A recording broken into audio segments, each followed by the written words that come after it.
Vamos a orar, Señor, que cerramos nuestros ojos y oremos. Padre, en esta hora, Señor, estamos delante de tu presencia, Dios, para darte gracias porque eres un Dios que contesta nuestra oración, Señor, y cuando tomamos este lugar, lo hacemos con respeto, Padre Celestial, y con mucho temor, Señor, sabiendo, Padre, que es un lugar especial porque desde aquí, Señor, tenemos la responsabilidad, Padre, de exponer tu palabra, no la nuestra, es tu palabra, Señor. Y queremos hacerlo, mi Dios, bajo la dirección de tu Espíritu Santo, que nosotros, Señor, seamos solamente instrumentos de tus manos, Padre, y que la enseñanza, Señor, que tengamos esta mañana sirva, Señor, para nuestra vida diaria y para que comprendamos, Señor, los tiempos en los cuales nosotros vivimos. Padre, que aquí está aquí al frente siempre hace la misma oración, Señor, que sea solamente un instrumento de tu Espíritu Santo.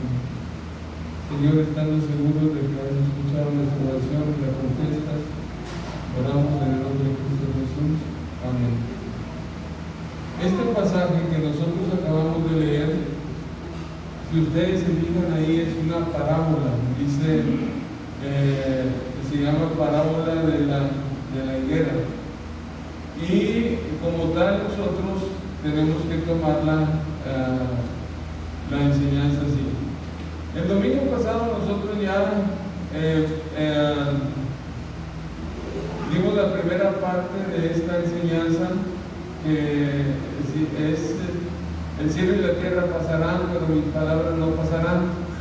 Y nosotros dijimos cosas importantes en el sentido de que cuando Jesucristo dice mis palabras no pasarán, nosotros dijimos cuáles son las palabras que no van a pasar, qué cumplimiento tienen, en qué tiempo se van a cumplir, y si nosotros tenemos un punto de referencia para que la palabra que Jesucristo está diciendo se cumpla. Y el domingo pasado vimos que estas palabras que Jesucristo dijo que no iban a pasar y que se van a cumplir son las palabras que están registradas en el capítulo número 24 de Mateo. Esas son las palabras que se van a cumplir, a las cuales Jesucristo se está refiriendo. No pasarán, sino que van a cumplirse. Es Mateo 24, Marcos capítulo 13 y Lucas capítulo número 21. Y nosotros vimos al inicio del capítulo número 24 que estas palabras que Jesucristo está diciendo es porque los discípulos le preguntaron algo a Jesús, ¿okay? Y entonces en contestación a lo que le preguntan son las palabras de Jesús, y esas palabras, uno, tienen que ver con el templo y su destrucción, que ya lo vimos el domingo pasado. Eso ya no lo voy a repetir porque eso ya lo vimos, ¿verdad? Y lo segundo que estamos viendo y que hoy nos toca ver es las demás palabras que Jesucristo dijo y que van a cumplirse, ¿okay? ¿Cuál es el contenido de esas más palabras que Jesucristo dijo y que se van a cumplir? Y esas palabras que Jesucristo dijo que se van a cumplir adelante, ¿okay? Están registradas desde el versículo número 4 de el 24 de Mateo hasta el versículo número 31, para que ustedes tomen nota de ello. Las palabras que Jesucristo está diciendo y que se van a cumplir son desde el 4 hasta el 31. Y si nosotros examinamos esas palabras del 4 al 31, esas palabras tienen que ver con la contestación que los discípulos con la contestación a dos preguntas que los discípulos le hicieron. Déjenme tomar el pizarrón porque si no me voy a complicar.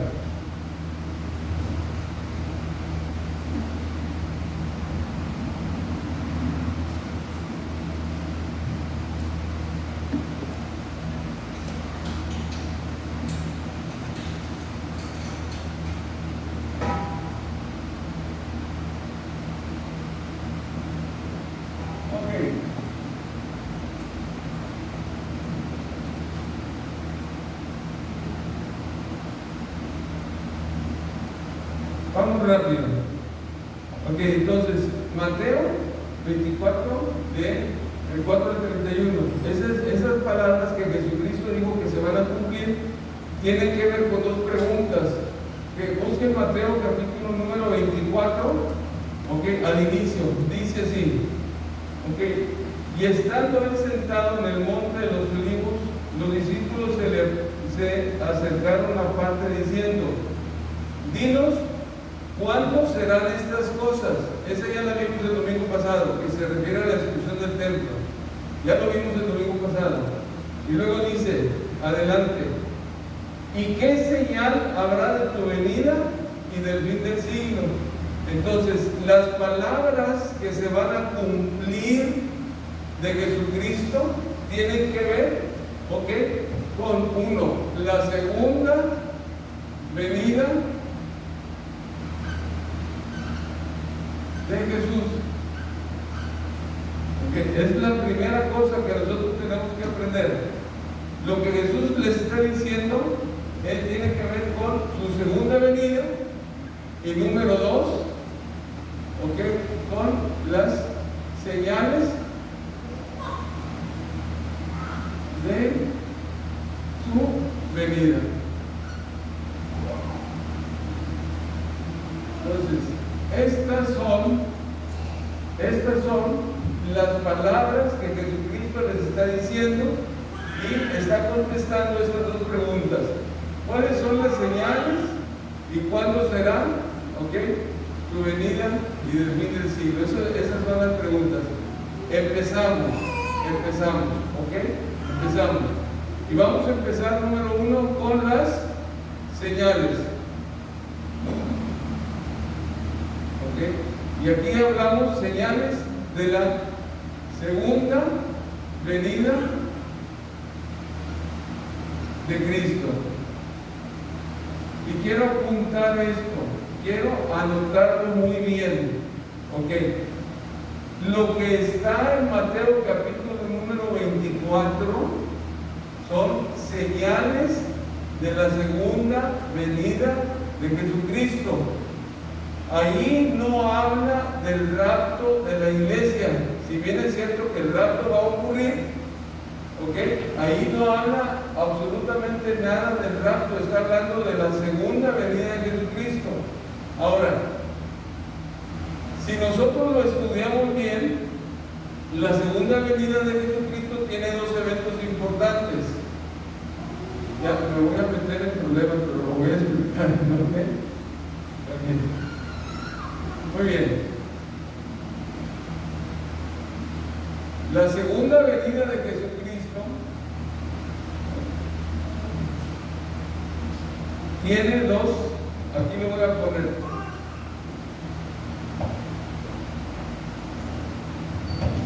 Segunda venida. Y la segunda venida de Jesucristo tiene dos elementos importantes. Ustedes ya lo saben, ya lo hemos visto. Uno, cuando Cristo viene por su iglesia,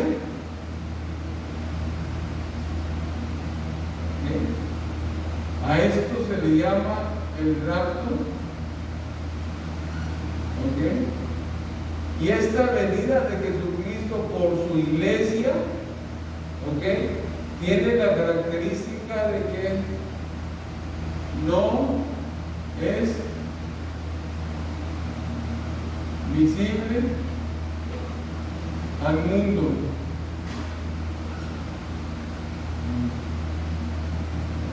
Esa es la característica de la segunda venida de Jesucristo cuando viene por su iglesia. ¿Por qué?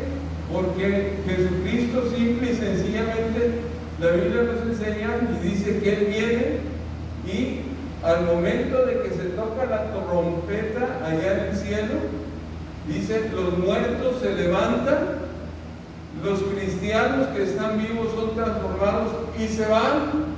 Y Tesalonicenses dice, para recibir al Señor en las nubes, ahí en el aire, y así estaremos siempre con el Señor.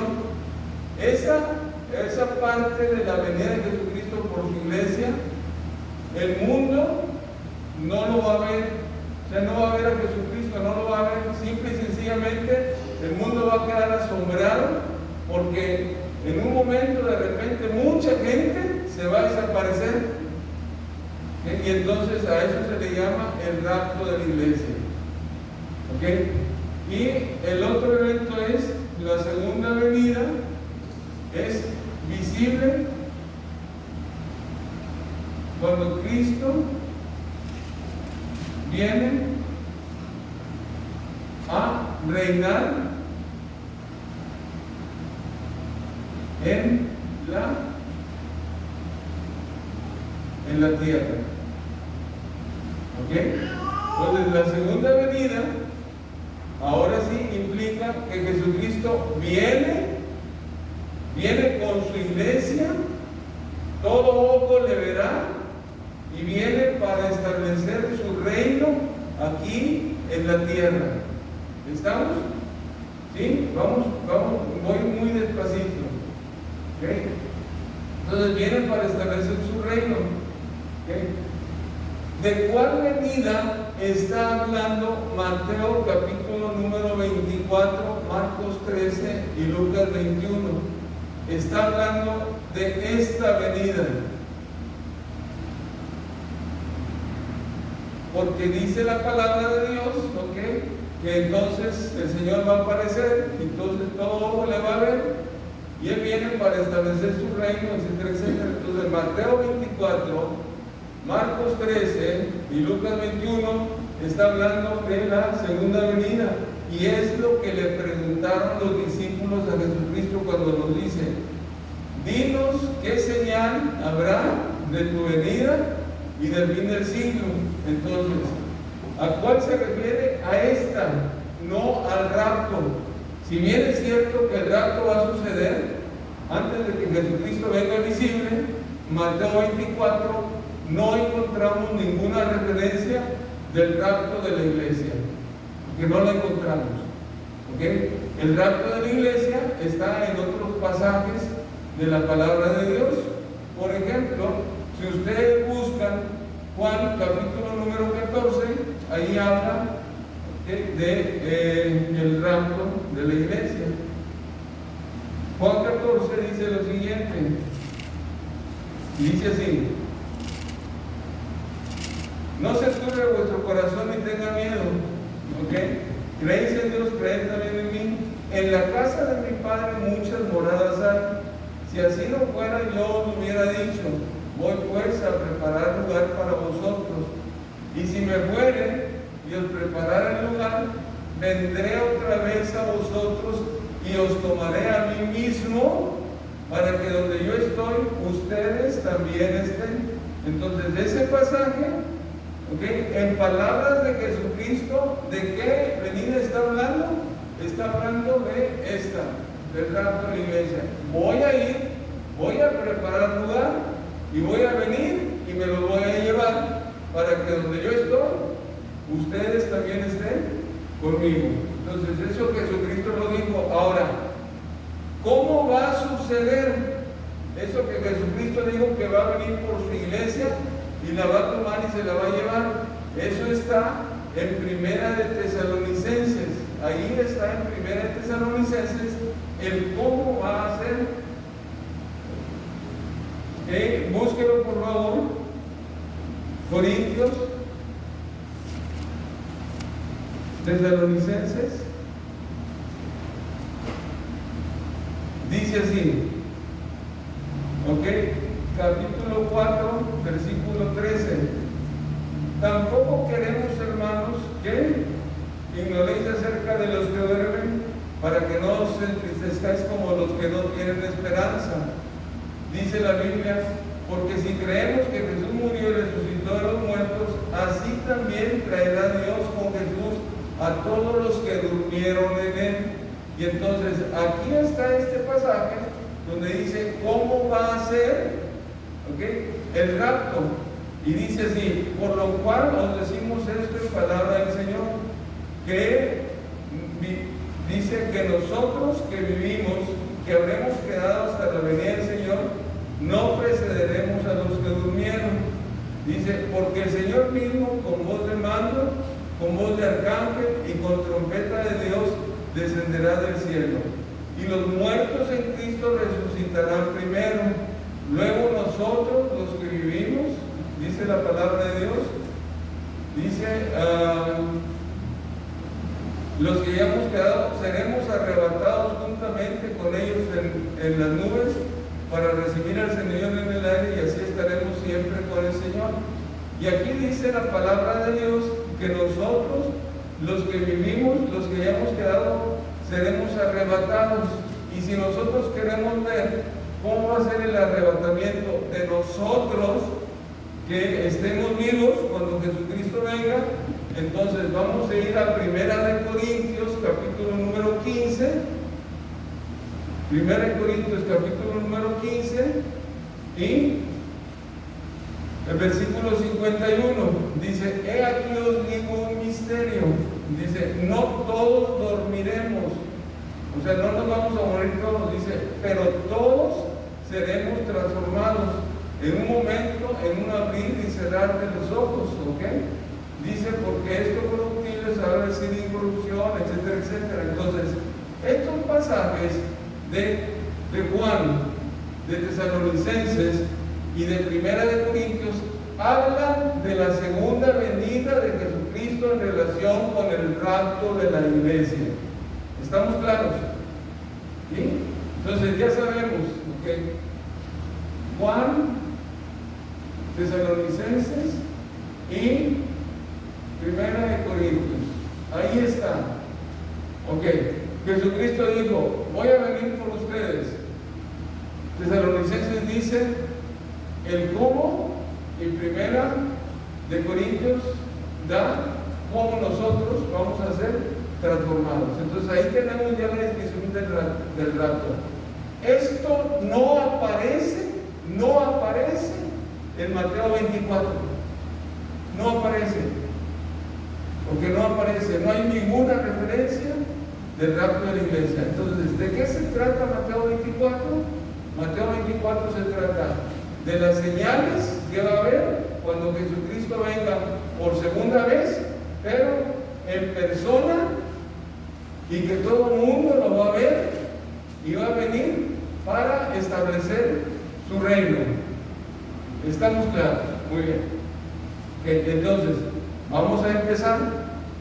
Si los discípulos dicen, dinos cuáles son las señales del fin del siglo y qué señales habrá de tu venida, entonces tenemos que empezar por las señales. ¿Estamos? Vamos a Mateo capítulo número 24 y vamos a encontrar que Mateo capítulo número 24 habla de señales que Jesucristo dijo que va a haber antes de su venida visible con su iglesia a reinar. ¿Y cuáles son esas señales? ¿Okay? Y nosotros, al estudiar el capítulo número 24 de Mateo, vamos a encontrar lo siguiente. Ok, primero, dice la Biblia ahí que va a haber falsos Cristos. Es la primera cosa que nosotros vamos a encontrar en Mateo 24. There's no internet connection right now because you're in airplane mode. Cristo. Segundo, problemas entre naciones. Ok, problema entre las naciones. Ahorita vamos a ir viendo. Ok.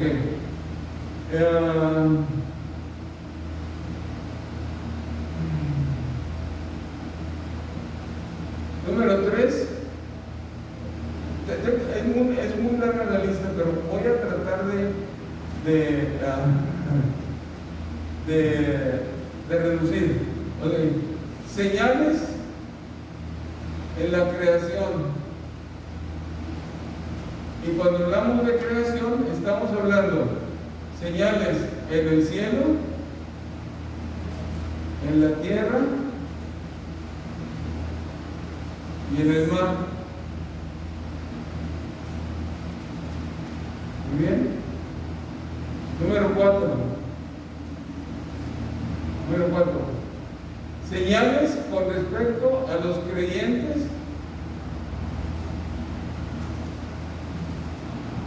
en Cristo en el momento antes que Jesucristo venga. ¿Qué va a pasar con los que sí creen en Cristo en el momento en que Él venga? Número 5. Y hasta aquí voy a dejarlo nada más para ir examinando. Señales en la naturaleza humana. ¿Ok? Señales en la naturaleza humana. Voy a empezar así muy rápidamente a tratar de explicarlo. Dice la Biblia, se levantarán falsos cristos, y aparte de falsos cristos, dice la Biblia que se levantarán falsos profetas. El objetivo de estos falsos cristos y falsos profetas, el objetivo de ellos es el engaño.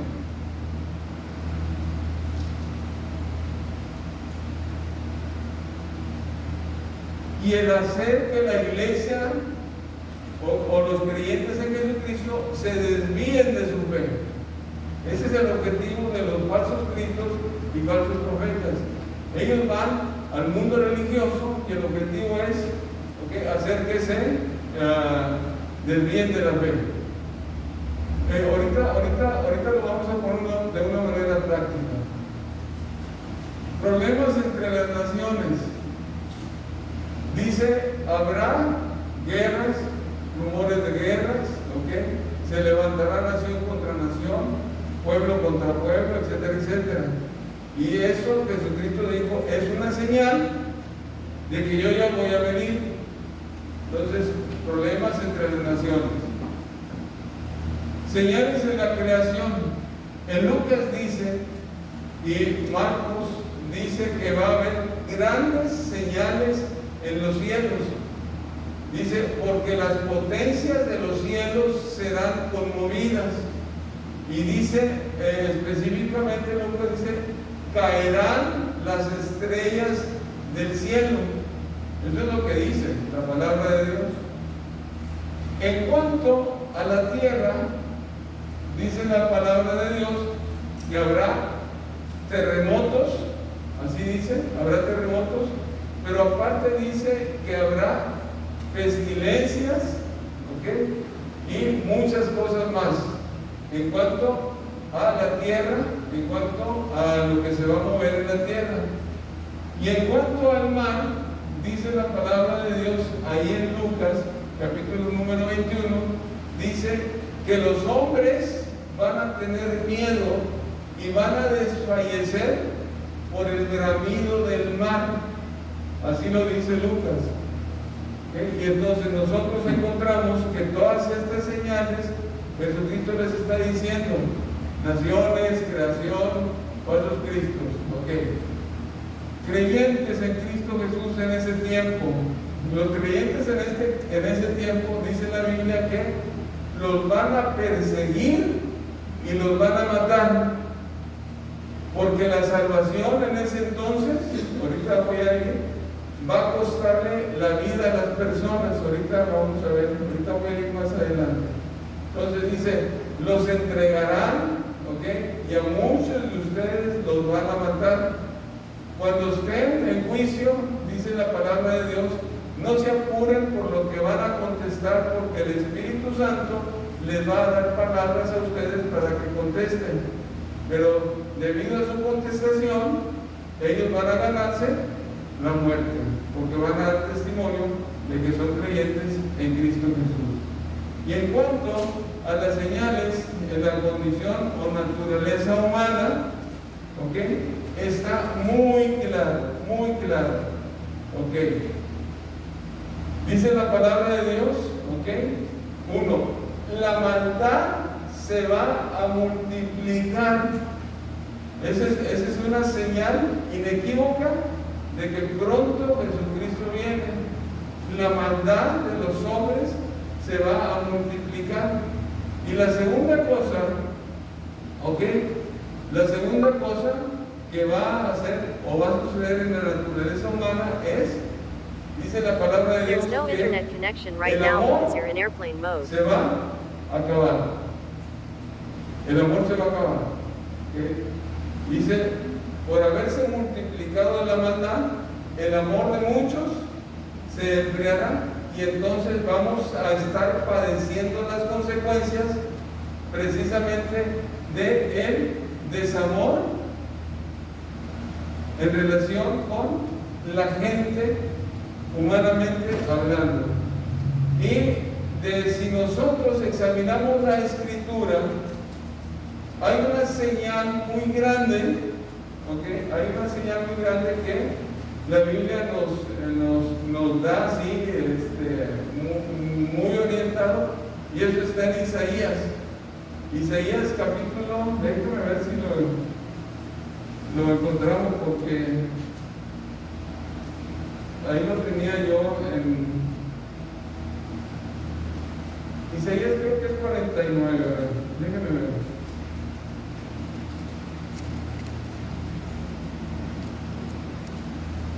Isaías 49.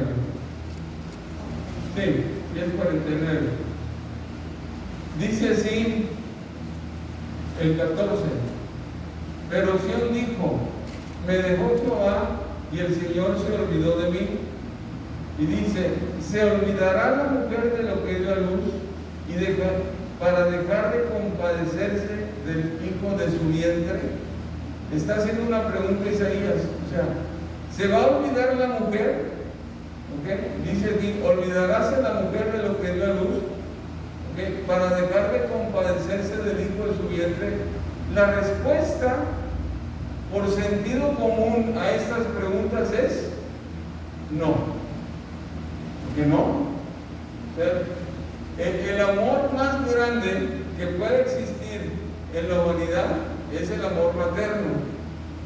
Usted estará de acuerdo conmigo que en una ocasión estaba yo viendo un programa de televisión y luego pasaron a un comercial sobre las luchas, la lucha libre, y salieron ahí unos luchadores, ¿verdad?, en el comercial, y el comentarista de la televisión dijo, hablando de un luchador, a solamente su mamá lo podría amar, ¿okay?, por lo feo que estaba. Y eso es cierto, o sea, el amor materno pues no le ve defectos al hijo, etcétera, ¿verdad? Entonces, la respuesta lógica a la pregunta, ¿se va a olvidar la mujer de su hijo, de lo que dio a luz? Y la pregunta es, no, claro que no. Bueno, en los tiempos finales, esto se va a cumplir, porque arreglado seguido dice, si la mujer se olvida, ahí está en el versículo, si ella se olvida de lo que dio el uso del hijo de su vientre, yo no me voy a olvidar de ti. Está hablando de Israel. Si la mujer olvida, entonces una de las cosas que van a caracterizar el final de los tiempos es precisamente eso, que los niños van a ser sacrificados o van a ser abandonados por su madre.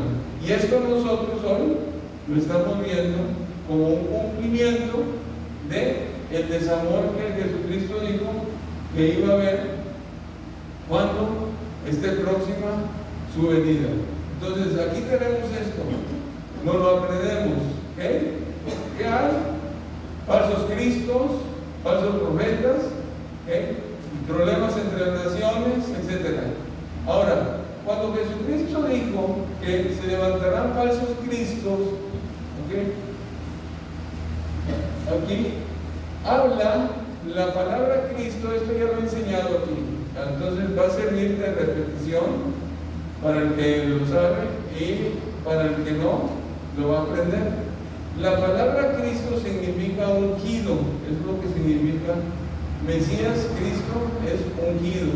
Y entonces en el final de los tiempos va a haber muchas personas que se van a declarar ungidas. ¿Sí? Entonces dice, yo soy ungido, entonces yo tengo palabra de Dios, y se van a levantar falsos profetas junto con los falsos ungidos, los falsos cristos. Y nosotros hoy en la actualidad lo estamos viendo, porque la iglesia se está desviando. Ahorita voy a hablar de ello, más adelante voy a hablar de ello.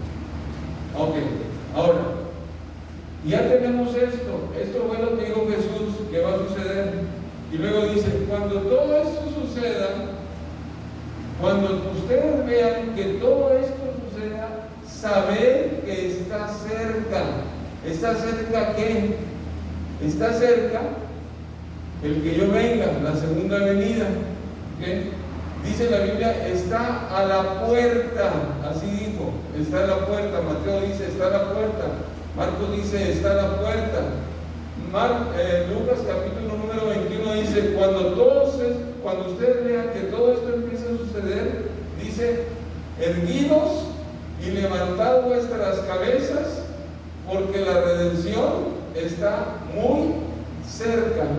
Así es lo que dice la palabra de Dios, está cerquita ya, cuando vean que eso sucede. Ahora, el cuestionamiento es el siguiente: todo esto que nosotros hemos dicho,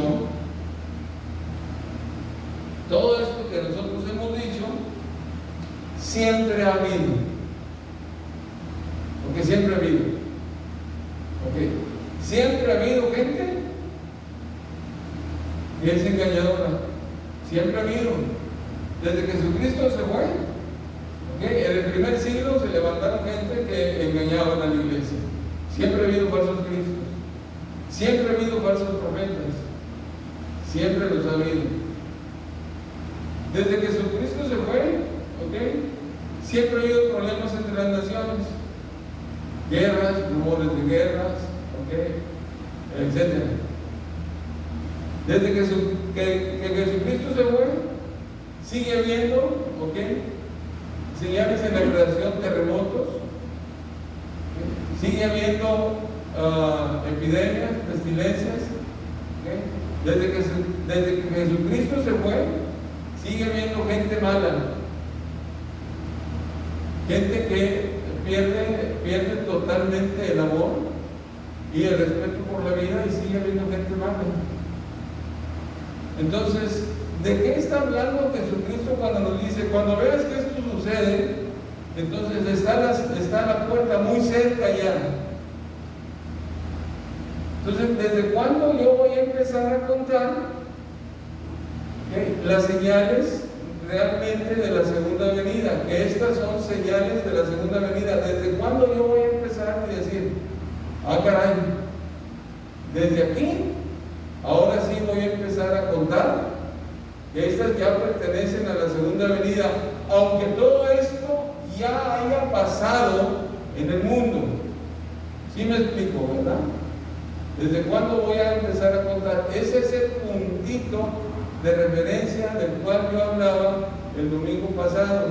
¿Cuál es ese puntito de referencia que nosotros debemos tener o que podemos tener para decir, desde aquí ahora sí podemos nosotros decir, esas sí ya son señales de la segunda venida? Y entonces podemos empezar a contar. Ok, bueno, ese puntito de referencia está en una parábola que Jesucristo dijo.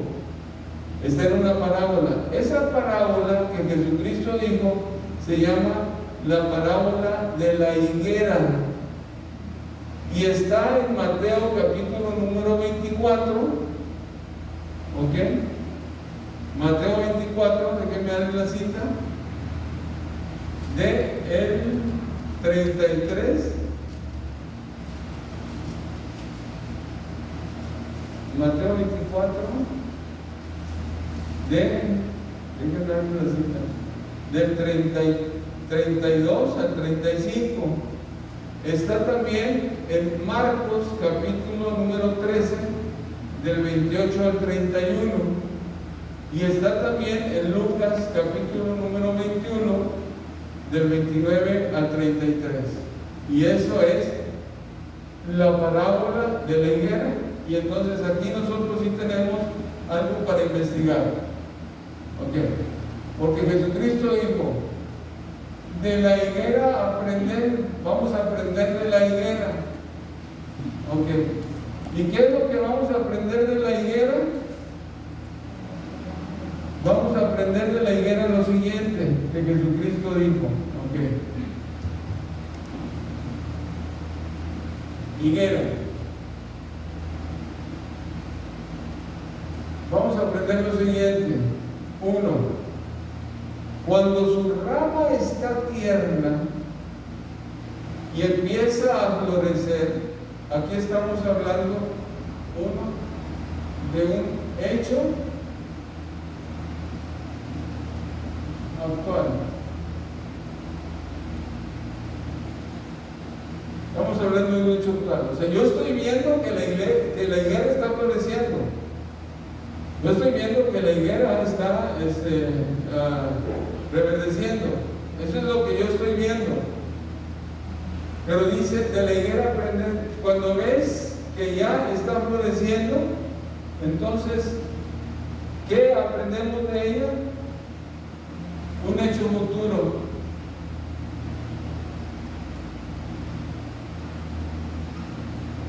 ¿Y cuál es ese hecho futuro? Que va a suceder en el futuro es que el verano está cerca. ¿Sí estamos? Sí, van conmigo, ¿verdad? Entonces, ¿qué es lo que yo hago? Voy viendo, la higuera está floreciendo, es lo que yo estoy viendo ahorita, entonces yo sé que el verano ya está cerca. En 2 meses más ya está cerca el verano. Ahora, ¿cómo podemos tomar esta enseñanza de Jesucristo? De la parábola de la higuera. La podemos tomar simple y sencillamente como una ilustración. Así nada más, porque bueno, Jesucristo dijo, cuando todas estas cosas vean que están pasando, entonces ustedes entiendan que ya está cerca la venida, como una ilustración.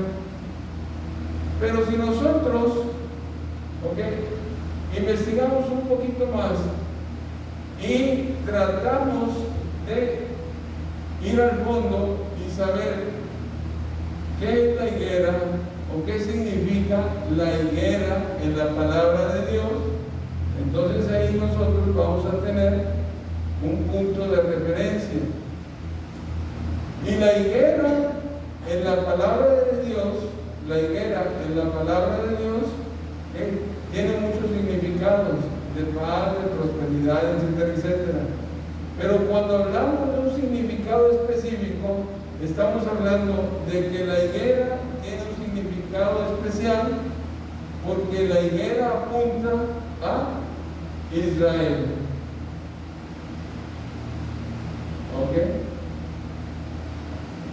Israel. Entonces, la higuera es una figura del pueblo de Israel. Acompáñenme por favor, Jeremías, capítulo número 24.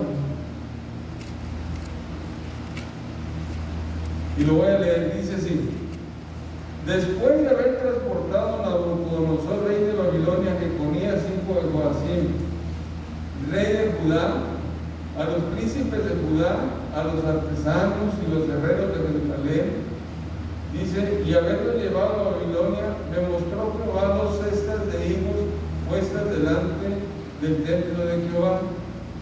Ojo con lo que vamos a ver aquí. Dice la Biblia que Dios le mostró a Jeremías 2 cestas de higo. El higo es producto o fruto de la higuera. ¿Sí estamos? Muy bien. Y dice así: una cesta tenía higos muy buenos, como brevas, y la otra cesta tenía higos muy malos, que de malos no se podían comer. Y me dijo Jehová: ¿qué ves tú, Jeremías? Y le dije: higos buenos, higos buenos muy buenos, y malos muy malos, que de malos no se pueden comer. Dice: y vino a mí palabra de Jehová diciendo: así ha dicho Jehová, Dios de Israel. Dice: como a estos higos buenos, así miraré a los transportados de Judá, a los cuales eché de este lugar a la tierra de los caldeos para bien. ¿Qué está diciendo Dios aquí? Que los higos buenos son los hijos de Israel que fueron transportados a Babilonia. Síganme, ¿sí? Entonces ellos son los hijos, son producto de una nación, habitantes de una nación, y esa nación se llama Israel, porque aquí en el pasaje que nosotros estamos leyendo dice: así ha dicho Jehová, Dios de Israel. Los higos entonces son productos de una higuera. Esa higuera es Israel.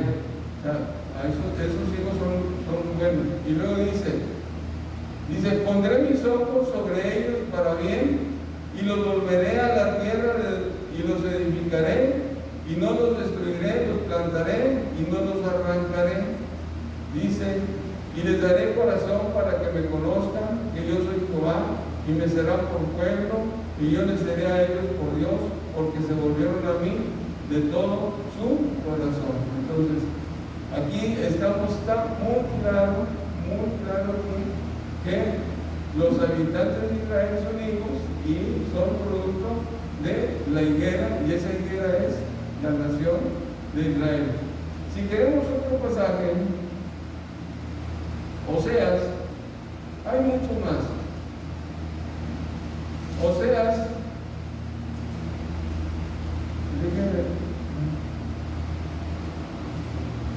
capítulo 9, el versículo 10 dice lo siguiente: como uvas en el desierto y Israel, como fruta temprana de la higuera, en su principio vi a vuestros padres. Ellos acudieron a Baal, etcétera, etcétera. Y aquí los padres habla de que son de Israel. Entonces nosotros tenemos aquí, si nosotros decimos que la higuera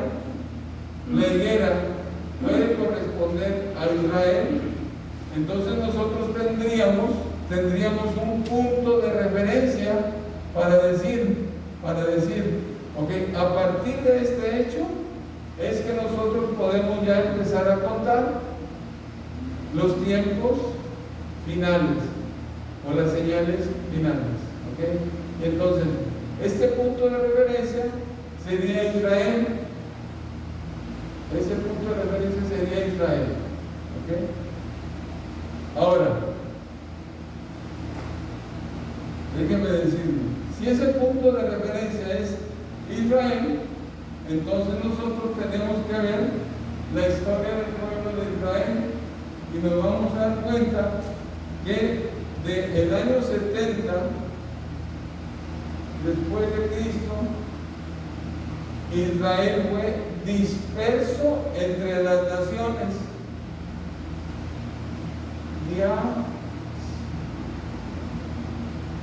Diáspora.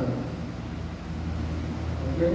Diáspora quiere decir que Israel fue disperso entre las naciones y estaba entre las naciones. ¿Quiere usted una prueba de ello? Vaya a Pedro, por favor. Primera de Pedro, capítulo número 1.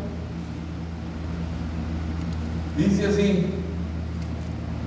Pedro, apóstol de Jesucristo, a los expatriados de la dispersión en Ponto, Galacia, Capadocia, Asia, Bitinia. elegidos según la presencia de Dios Padre, santificación del Espíritu, para obedecer y ser rociados por la sangre de Jesucristo. ¿A quién está dirigiendo Pedro esta epístola?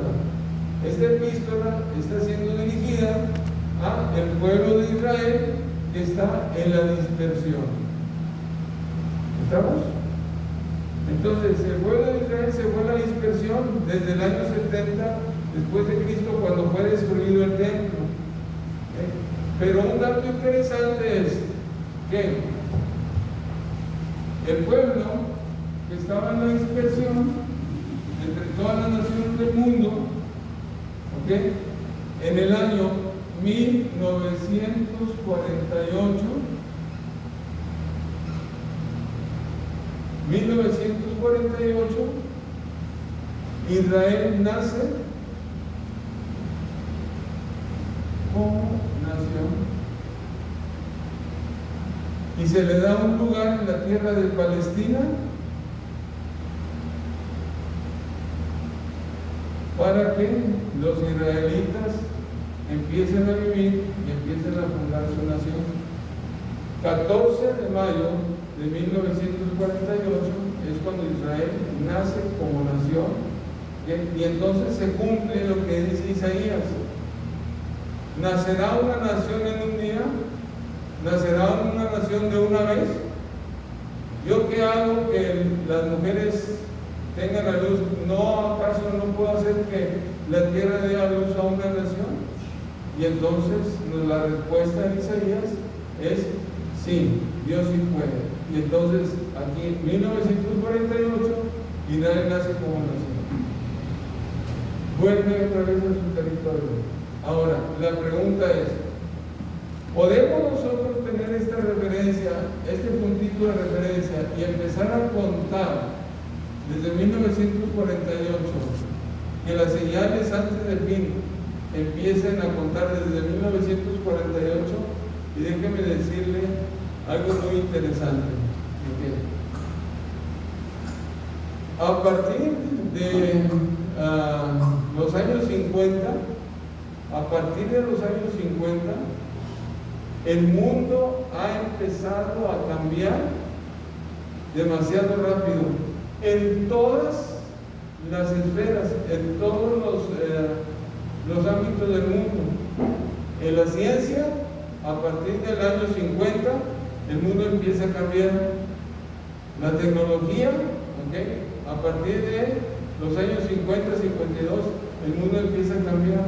Y estos cambios han sido tan rápidos y tan acelerados que en un promedio más o menos de 60, 70 años, nosotros tenemos un cambio total del mundo.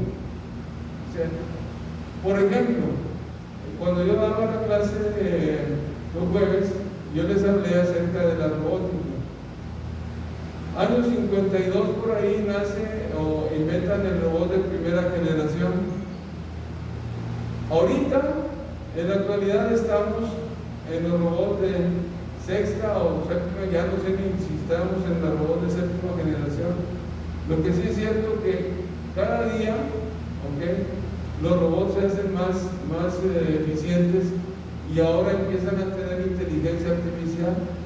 Y la inteligencia artificial, que es que un robot analice y piense como un humano. Ese es el objetivo de la inteligencia artificial, que los robots analicen y vean las cosas y piensen como el ser humano. Y se ha dicho que para más tardar en el 2030, o un poquito antes o después, la inteligencia artificial va a alcanzar el razonamiento humano. Es lo que están diciendo. No me lo crea a mí eso, pero es lo que hay ahí en información de internet, y lo que están haciendo y lo que están diciendo. Otra de las cosas, por ejemplo, que hemos visto es que en la tecnología, en cuanto a la ingeniería genética, hemos dado un cambio tremendo, en serio, hermano, en serio. Yo estoy asombrado de lo que yo aprendí en medicina cuando estaba ya estudiando por los años 70 ahí a lo que ahorita hay en relación con la medicina. Es un mundo totalmente diferente. ¿Okay? Ahora con el genoma humano, con el hecho de que podemos quitar genes, poner genes, podemos editar el ADN, etcétera, etcétera. Hermano, es una cosa asombrosa lo que el mundo puede hacer. La pregunta es, ¿estaremos en los tiempos finales? ¿Estaremos ya viviendo los tiempos del fin? ¿Okay? Eso yo creo que usted lo puede contestar orando al Señor, pidiéndole que Dios le revele. Yo tengo mi propia opinión,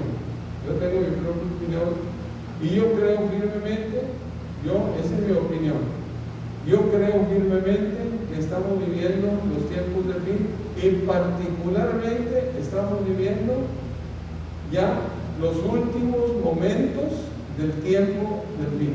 Eso es lo que yo creo, hasta ahí. Esa es mi convicción. Estamos viviendo los tiempos del fin, pero estamos particularmente en los últimos momentos ya del tiempo del fin. Ahora, 1967. En 1967 es cuando Israel recupera Jerusalén.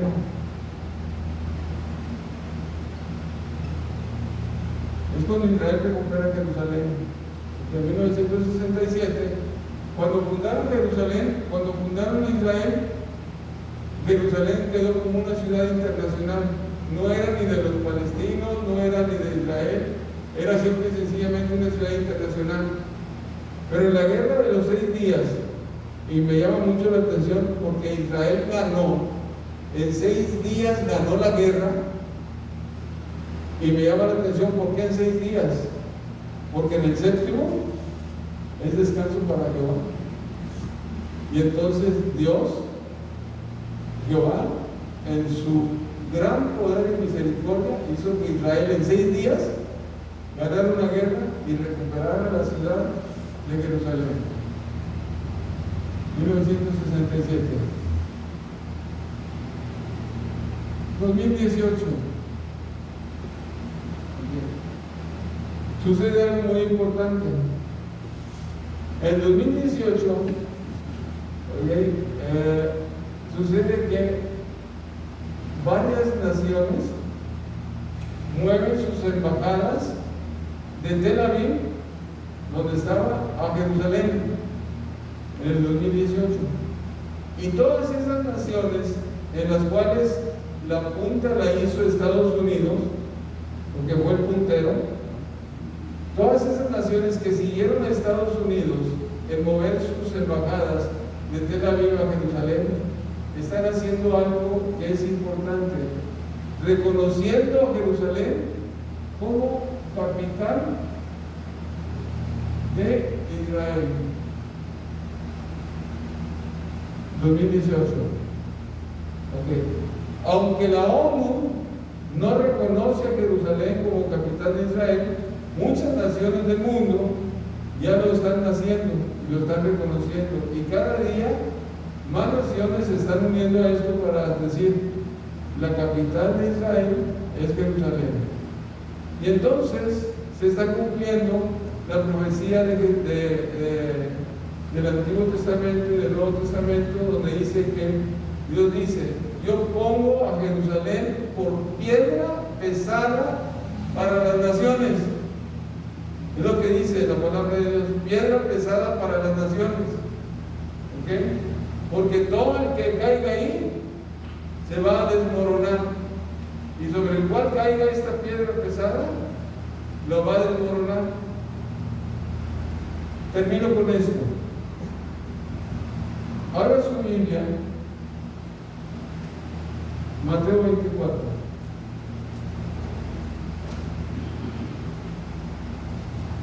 Y con esto terminamos.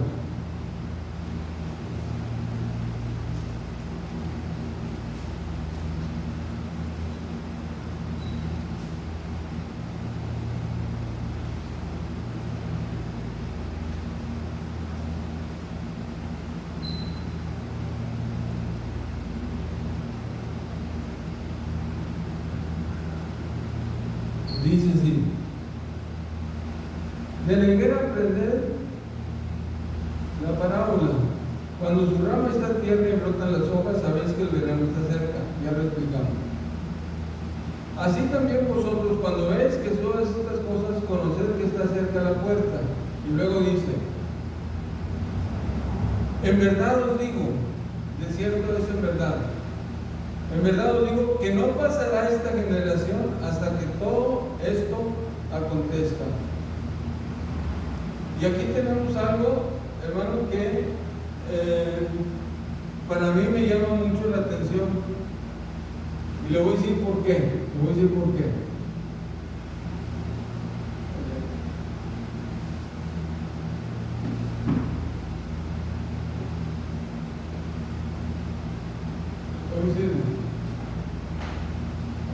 El primer templo lo construyó Salomón. Y allá por los años 500 y pico fue destruido por Nabucodonosor. ¿Sí?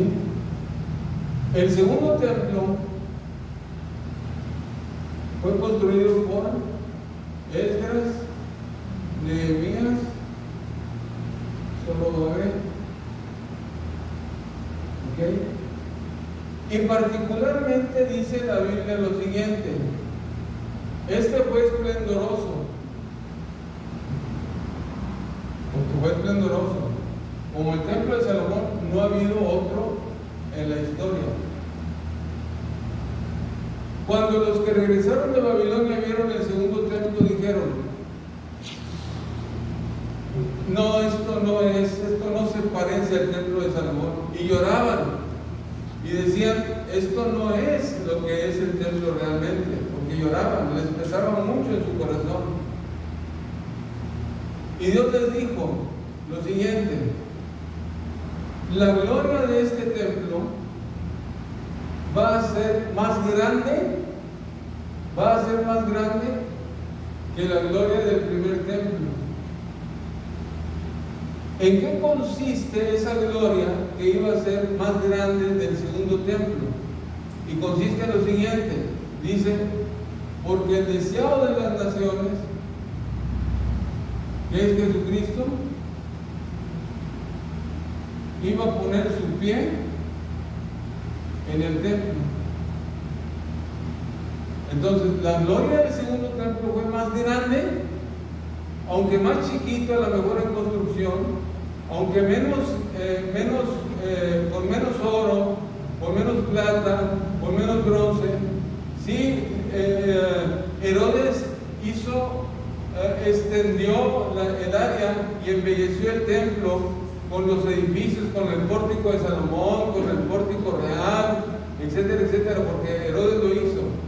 Pero la grandeza del segundo templo estuvo en que Jesucristo estuvo ahí en ese templo. Y Jesucristo dijo lo siguiente: que este templo iba a ser destruido. Y le preguntaron: ¿cuándo va a ser destruido?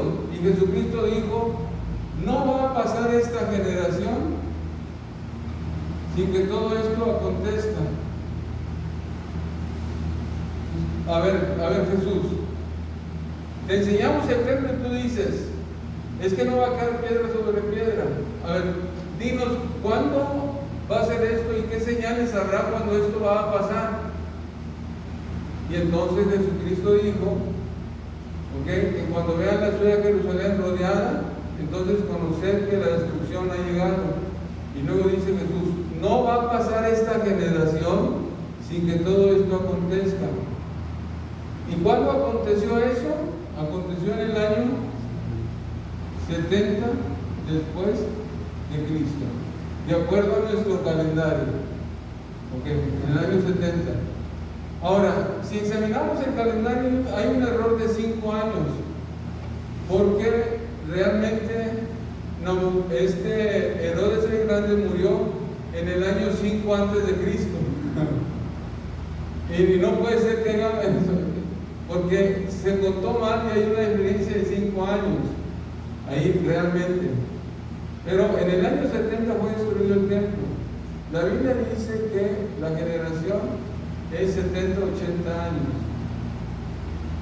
¿Desde cuándo nosotros vamos a contar los tiempos del fin? ¿Desde el 48? ¿Desde el 97? 67. ¿O desde el 2018? Para decir, esta es la última generación.